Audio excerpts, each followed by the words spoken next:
On September 30th, 1920, Charles Arthur Morris was born 35 miles outside of Birmingham, Alabama. He lived with his divorced mother and brother until the age of 5, when his mother couldn't take care of them anymore and put them in a state orphanage.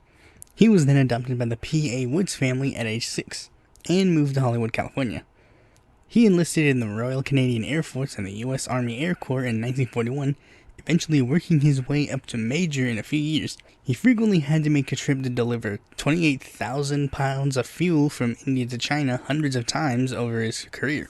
However, on December 23, 1944, he was ordered to make this trip again with a pilot in training named Captain Stalmacher. Stalmacher, however, messed up on takeoff, causing them to crash.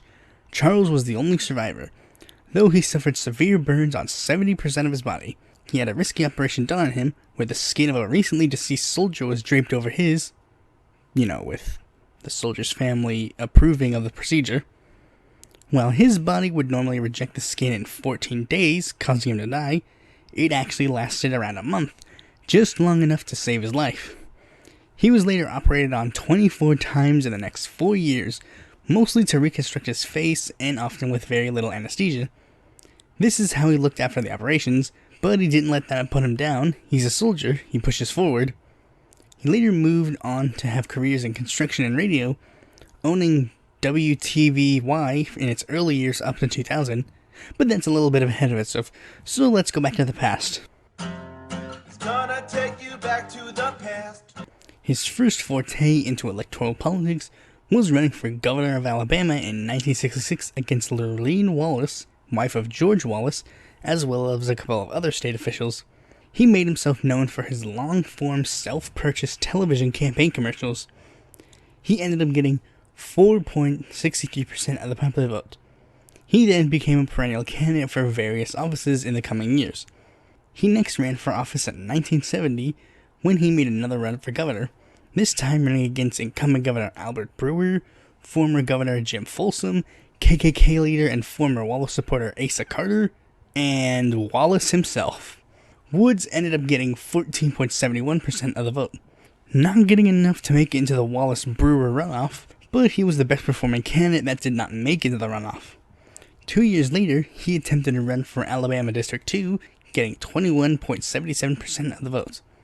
2 years later, he announced that he would primary incumbent Democratic Lieutenant Governor Jeer Baisley, and he ended up receiving 38.68% of the vote, which was a plurality of the vote, but just enough to trigger a runoff, which he inevitably lost with 43.9% of the vote.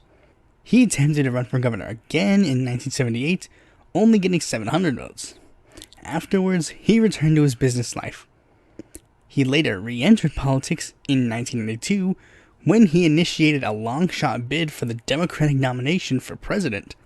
His campaign emphasized his experience in business, saying, "The U.S. government is the biggest business in the world. I think we need a businessman to run it." His slogan was "The Businessman's Approach." His Southern Populist platform emphasized his support for the working-class Americans, calling out the top 1%, and even calling for a national health care plan for all Americans. He ended up getting 0.44% of the vote in the primary.